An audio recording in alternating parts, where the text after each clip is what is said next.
নমস্কার বন্ধুরা, আজকে সর্বশেষ তাজা খবরগুলি সবার আগে জানিয়ে দেব। প্রথমে থাকবে শিরোনাম।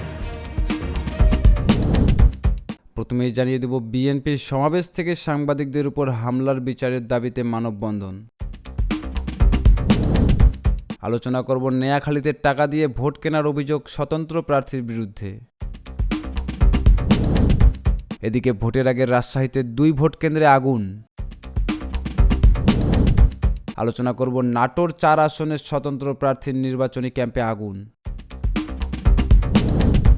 অবশেষে জানিয়ে দেব ডক্টর ইউনূসের শ্রম আইন লঙ্ঘন মামলার রায় আজ। সো বন্ধুরা, এতক্ষণ শুনছিলেন সংবাদ শিরোনাম, এখন হবে বিস্তারিত। তার আগে ভিডিওতে লাইক দিয়ে চ্যানেলটি সাবস্ক্রাইব করুন, আর আপনার ভিডিওটি কোথা থেকে দেখছেন আমাদের কমেন্ট করে অবশ্যই জানান। বিএনপির সমাবেশ থেকে সাংবাদিকদের ওপর হামলা বিচারের দাবিতে মানববন্ধন। গত 28শে অক্টোবর বিএনপির মহাসমাবেশের দিন গণমাধ্যম কর্মীদের উপর হামলাকারীদের বিচারের দাবিতে মানববন্ধন করেছেন আহত সাংবাদিক ও জ্যেষ্ঠ নেতারা। তারা বলেন, সাংবাদিকদের উপর নির্বিচারে হামলা হয়েছে, কিন্তু 2 মাসেও কোনো ব্যবস্থা নেয়নি প্রশাসন। অপরাধীকে চিহ্নিত করে দ্রুত আইন অনুযায়ী ব্যবস্থা নেওয়ার দাবি জানান তারা। বৃহস্পতিবার জাতীয় প্রেস ক্লাবের সামনে বিএনপির সমাবেশ সাংবাদিকদের উপর হামলা ঘটনায় জড়িতদের বিচারের দাবিতে মানববন্ধনে এসব কথা বলেন নির্যাতিত সাংবাদিকরা। হামলার শিকার সাংবাদিকেরা বলেন, আমাদের উপর যারা প্রকাশ্য হামলা চালিয়েছে তাদের ফুটেজ আছে, কিন্তু এখন পর্যন্ত কাউকে গ্রেফতার করা হয়নি। আমাদের উপরে যারা হামলা চালিয়েছে তাদের বিরুদ্ধে সরকার যথাযথ ব্যবস্থা গ্রহণ করবে বলে বিশ্বাস রাখতে চাই। বাংলাদেশ ফেডারেল সাংবাদিক ইউনিয়ন মহাসচিব দীপ আজাদ বলেন, যারা সাংবাদিকদের ওপর নির্মমভাবে হামলা করেছে, প্রশাসন যাতে তাদেরকে চিহ্নিত করে দ্রুত আইনের আওতায় নিয়ে আসে। হামলাকারীদের দৃষ্টান্তমূলক শাস্তির ব্যবস্থা করতে হবে বলেও দাবি জানান তিনি। ঢাকা রিপোর্টার্স ইউনিটির সভাপতি সৈয়দ শকুর আলী বলেন, 28শে অক্টোবর বিএনপি দেশে অরাজকতা করতে চেয়েছিল, কিন্তু সাংবাদিকদের কাজ সবকিছু প্রকাশ করা, আর সেই ভয়েই তাদের অপকর্ম যেন বিশ্ববাসী দেখতে না পারে, আন্তর্জাতিক গণমাধ্যমে না আসে, সেজন্য বিএনপির সন্ত্রাসীরা সাংবাদিকদের উপর হামলা করেছে। মানববন্ধনে নির্যাতিত সাংবাদিকদের পক্ষে জাতীয় প্রেস ক্লাবের সাধারণ সম্পাদক শ্যামল দত্ত বলেন, গণমাধ্যম যাতে স্বাধীনভাবে কাজ করতে পারে এ বিষয়ে আমরা বহুবার বলেছি এবং এটি নিশ্চিত করার দায়িত্ব সকল রাজনৈতিক দলের। যারা সাংবাদিকদের উপর নির্বিচারে হামলা করেছে তাদের বিরুদ্ধে এখন পর্যন্ত কোনো ব্যবস্থা প্রশাসনের পক্ষ থেকে নেওয়া হয়নি। অপরাধীদের চিহ্নিত করে যাতে আইন অনুযায়ী ব্যবস্থা করা হয়, আমরা তার দাবি জানাই। এ ব্যাপারে ব্যবস্থা নেওয়া হবে বলে প্রধানমন্ত্রী আশ্বস্ত করেছেন বলেও জানান তিনি। মানববন্ধনে বাংলাদেশ ফেডারেল সাংবাদিক ইউনিয়নের সভাপতি ওমর ফারুক বলেন, গত 28শে অক্টোবর সাংবাদিকদের উপরে বিএনপি হামলা করে প্রমাণ করেছে তারা একটি সন্ত্রাসী দল। বিএনপি এখন আর রাজনৈতিক দল নয়। তারা যদি রাজনৈতিক দল হতো তাহলে কখনোই এভাবে সাংবাদিকদের উপর হামলা করতে পারত না। নেয়াখালীতে টাকা দিয়ে ভোট কেনার অভিযোগ স্বতন্ত্র প্রার্থীর। নেয়াখালীর 2 আসনে কাচি প্রতীকের স্বতন্ত্র প্রার্থী আতাউর রহমান ভূঁইয়া মানিকের বিরুদ্ধে সমর্থক দিয়ে বাড়ি বাড়ি গিয়ে ভোটারদের টাকা দেওয়ার অভিযোগ উঠেছে। বৃহস্পতিবার বিকেলে জেলা রিটার্নিং কর্মকর্তা ও জেলা প্রশাসক দেওয়ান মহবুবুর রহমান বরাবরের স্বতন্ত্র প্রার্থীর বিরুদ্ধে এমন অভিযোগ করা হয়। লিখিত অভিযোগে বলা হয়েছে, স্বতন্ত্র প্রার্থী আতাউর রহমান ভূঁইয়া তার লোকজন দিয়ে এবং সাবেক মেয়র আবু জাফর টিপুর সহধর্মিণীকে দিয়ে সাধারণ ভোটারদের মাঝে ইচ্ছার বিরুদ্ধে হাইস গাড়ি ও অটোরিকশার যোগে জোরপূর্বক টাকা প্রদান করছে। এতে করে অবাধ ও সুষ্ঠু নির্বাচনের পরিবেশ বাধাগ্রস্ত হচ্ছে বলে উল্লেখ করা হয়। ঘটনার সত্যতা নিশ্চিত করে নাম প্রকাশে অনিচ্ছুক সেনবাগের ছাতাপাইয়া ইউনিয়নের একজন স্থানীয় বাসিন্দা বলেন, বৃহস্পতিবার দুপুরের দিকে আতাউর রহমান ভূঁইয়া মানিকের লোকজন ভোট চাইতে আমার বাড়িতে আসেন। তখন পরিবারের সবাইকে নিয়ে ভালো মন্দ খেতে সাদা খামে করে কিছু টাকা দিয়ে যায় তারা। আমি সে সময় টাকা নিতে অস্বীকার করলে আমাকে দেখে নেওয়ার হুমকি দেওয়া হয়, আমাকে আঘাত করা হয়। সাদা খাম না নেওয়ায় আমিও আমার পরিবার এখন নিরাপত্তাবিহীনতায় ভুগছি।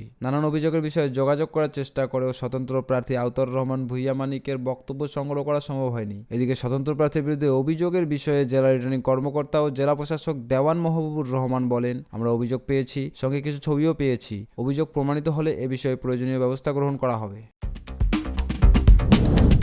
ভোটের আগে রাজশাহীতে 2 ভোট কেন্দ্রে আগুন। রাজশাহীতে 2টি ভোট কেন্দ্রে আগুন দিয়েছে দুর্বৃত্তরা। এর মধ্যে বাঘা উপজেলায় একটি আর অপরটি বাঘমারা উপজেলায়। বৃহস্পতিবার রাতের কোনো এক সময় অগ্নিকাণ্ডের ঘটনা ঘটে। এ ঘটনায় কোনো হতাহত হয়নি, তবে বিদ্যালয়ে আসবাবপত্র পুড়ে গেছে। এর মধ্যে বাঘা উপজেলার আরানি ইউনিয়নের জিনা সরকারি প্রাথমিক বিদ্যালয়ের অফিস কক্ষের 15টি চেয়ার টেবিল ও আলমারি সহ আসবাবপত্র পুড়ে গেছে। এছাড়া বাঘমারা উপজেলার গণিপুর ইউনিয়নের গণিপুর আক্কেলপুর উচ্চ বিদ্যালয়ের শ্রেণীকক্ষে অগ্নিকাণ্ডের ঘটনায় কিছু বইপত্র ও আসবাবপত্র পুড়ে গেছে। এছাড়া বিদ্যালয় বিদ্যালয়ের পাশ থেকে দুটি ককটেল উদ্ধার করেছে পুলিশ। এ বিষয়ে জিনা সরকারি প্রাথমিক বিদ্যালয়ের প্রধান শিক্ষক মুরাদ আলী বলেন, রাত 11:30টার দিকে আগুন লাগে। অফিসের পেছনে জানালার ফাঁক দিয়ে আগুন দেয়। পেট্রোল পড়ে থাকতে দেখা গেছে। এতে ধারণা করা গেছে দুষ্কৃতকারীরা আগুন দিয়েছে। বিষয়টি নিয়ে থানায় অভিযোগ করা হয়েছে। রাজশাহী অতিরিক্ত পুলিশ সুপার রফিকুল ইসলাম জানান, দুটি ভোট কেন্দ্রে অগ্নিকাণ্ডের ঘটনা ঘটেছে। আইন শৃঙ্খলা রক্ষাকারী বাহিনীর সদস্যরা কাজ করছে। এ বিষয়ে আইনগত ব্যবস্থা গ্রহণ করা হবে।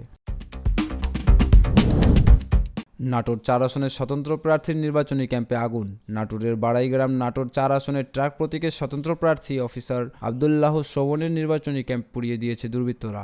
বৃহস্পতিবার রাতের কোনো এক সময় উপজেলা বানপাড়া পৌরসভার হাড়োবা এলাকার ওই ক্যাম্পে আগুন ধরিয়ে দেয় দুর্বৃত্তরা। এ ঘটনায় ক্যাম্পের সামিয়ানা সহ টেবিল পুড়ে যায়। বনপাড়া তদন্ত কেন্দ্রের ইনচার্জ পারদর্শী সিরাজুল ইসলাম বলেন, খবর পেয়ে পুলিশ ঘটনাস্থল পরিদর্শন করতে আলামত সংগ্রহ করেছে। ডক্টর ইউনূসের শ্রম আইন লঙ্ঘন মামলার রায় আজ।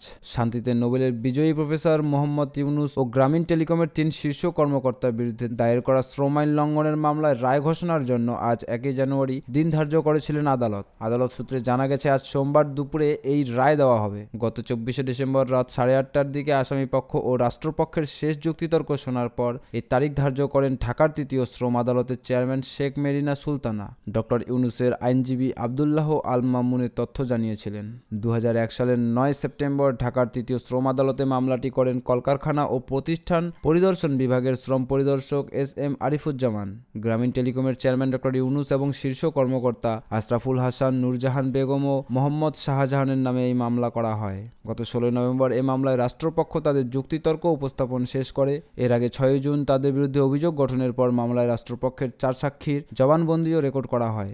মামলার নথি অনুসারে IFED কর্মকর্তারা 2021 সালের 16 আগস্ট ঢাকার মিরপুর গ্রামীণ টেলিকমের অফিস পরিদর্শন করে শ্রম আইনের বেশি কিছু লঙ্ঘন খুঁজে পান। সেই বছরের 19 আগস্ট গ্রামীণ টেলিকম কর্তৃপক্ষকে চিঠি পাঠিয়ে বলা হয়, প্রতিষ্ঠানটির 67 কর্মচারীকে স্থায়ী করার কথা ছিল, কিন্তু তা করা হয়নি। এছাড়া কর্মচারীদের পার্টিসিপেশন ও কল্যাণ তহবিল এখনও গঠন করা হয়নি এবং কোম্পানির যে লাভ্যাংশ শ্রমিকদের দেওয়ার কথা ছিল তার 5% পরিশোধ করা হয়নি। সো বন্ধুরা, আজকের ভিডিওটি এতটুকু। যদি ভিডিওটি ভালো লেগে থাকে তাহলে ভিডিওতে লাইক দিয়ে চ্যানেলটি সাবস্ক্রাইব করুন। এরকম নতুন নতুন রাজনৈতিক আপডেট সবার আগে পাওয়ার জন্য ভালো থাকবেন, সুস্থ থাকবেন। ধন্যবাদ। দেখা হচ্ছে পরবর্তী নতুন ভিডিওতে।